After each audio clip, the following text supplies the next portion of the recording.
खारपी शाळेचे विद्यार्थी शेतीच्या बांधावर एक दिवस बळीराजासाठी आपल्या अन्नदात्यासाठी उपक्रम उत्साहात। बिनभिंतीची उघडी शाळा, लाखो इथले गुरु या ओळींचा प्रत्यय सह्याद्रीच्या कुशीत वसलेल्या सावंतवाडी तालुक्यातील जिल्हा परिषद प्राथमिक शाळा घारपी येथे आला।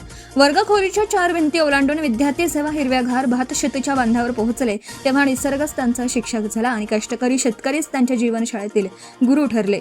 बांधावरची शाळा एक दिवसीय शेतकऱ्यांसाठी आपल्या अन्नदात्यासाठी हा उपक्रम विद्यार्थ्यांच्या मनात आयुष्यभर जपून ठेवावा असा अविस्मरणीय अनुभव ठरला। रिमझिम पावसाच्या साक्षीने हिरव्यागार शेतांच्या कुशीत भरलेल्या या बिनभिंतींच्या शाळेत विद्यार्थ्यांनी भात लागवडीचे बारकावे, शेतीतील मेहनत, ऋतुचक्राशी असलेलं नातं आणि अन्न निर्मितीचा अखंड प्रवास प्रत्यक्ष अनुभवला। हातात पुस्तक नव्हतं, पण प्रत्येक रोग, प्रत्येक मातीचा कण आणि प्रत्येक घामाचा थेंब विद्यार्थ्यांना जीवनाचा नवा धडा शिकवत होता। विद्यार्थ्यांनी शेतकऱ्यांच्या मुलाखती घेत त्यांच्या संघर्षमय आयुष्याची, बदलत्या हवामानाशी सुरू असलेल्या झुंजीची आणि अन्न पिकवण्यामागील अथक परिश्रमांची माहिती जाणून घेतली। या संवादातून अनेक विद्यार्थ्यांच्या डोळ्यात अन्नदात्याबद्दल आदर आणि कृतज्ञतेची भावना दाटून आली। यानंतर निसर्गाच्या सानिध्यात सर्वांनी एकत्र स्नेहभोजनाचा आस्वाद घेतला। शेतात उगवलेल्या धान्याचा घास ताटात येईपर्यंत शेतकरी किती कष्ट उपसतो याची जाणीव विद्यार्थ्यांना मनापासून झाली। अन्नाचा प्रत्येक कण हा शेतकऱ्याच्या घामाचा प्रसाद आहे, हा संदेश त्यांनी कृतीतून आत्मसात केला। मुख्याध्यापक JD पाटील यांनी सांगितलं, शाळेत पुस्तके ज्ञान देतात, पण जीवनाचे खरे शिक्षण निसर्ग आणि समाज देतो। विद्यार्थ्यांनी अन्नदात्याच्या कष्टाचा सन्मान करावा, श्रमाला प्रतिष्ठा द्यावी आणि अन्नाचा अपव्यय टाळावा हीच या उपक्रमामागील प्रेरणा आहे। उपक्रम यशस्वी करण्यासाठी सहकारी शिक्षक आशिष तांदुळे आणि धर्मराज खंडागळे यांनी मोलाचं योगदान दिलं। पालक, ग्रामस्थ आणि शेतकऱ्यांनीही विद्यार्थ्यांचे मनापासून स्वागत करून त्यांना शेतीचे प्रत्यक्ष धडे दिले। या उपक्रमात शाळा व्यवस्थापन समिती अध्यक्ष राजेंद्र गावकर, उपाध्यक्ष यशोदा गावडे, प्रगतशील शेतकरी उत्तम कविटकर, शरद गावडे, पालक सहदेव गावडे, संतोष कविटकर, वासुदेव नाईक, यशोदा गावडे, संजना गावडे, रिया कविटकर, रुपाली कविटकर, समृद्धी गावडे, अंगणवाडी सेविका संजना गावकर, मदतनीस अमृता कविटकर, संचिता सावंत आदी उपस्थित होते। ज्ञान, संस्कार, श्रमप्रतिष्ठा आणि निसर्गप्रेम यांचा सुंदर संगम घडवून आणणारा हा उपक्रम उपस्थितांच्या हृदयाला स्पर्शून गेला। त्या दिवशी शेताच्या बांधावर फक्त शाळाच भरली नव्हती, तर विद्यार्थ्यांच्या मनात अन्नदात्याविषयी आदर, कृतज्ञता आणि माणुसकीची बीजही कायमची रुजली।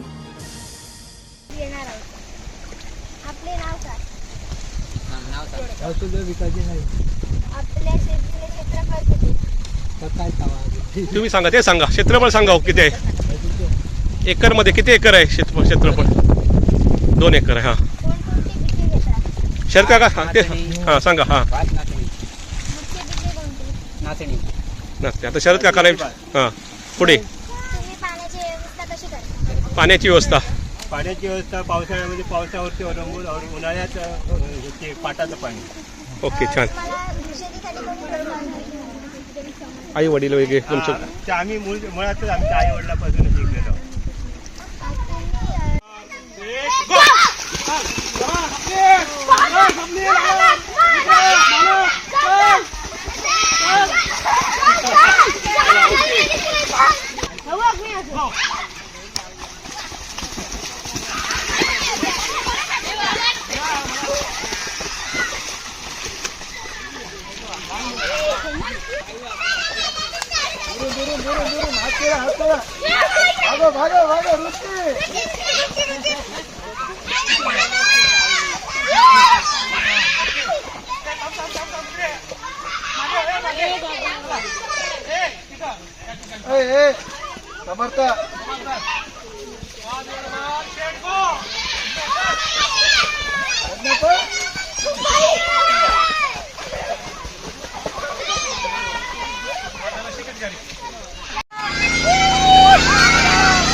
आपण पाहत आहात भास्कर पब्लिकेशन प्रस्तुत BBL मराठी, बातमी निपक्ष, सदैव दक्ष।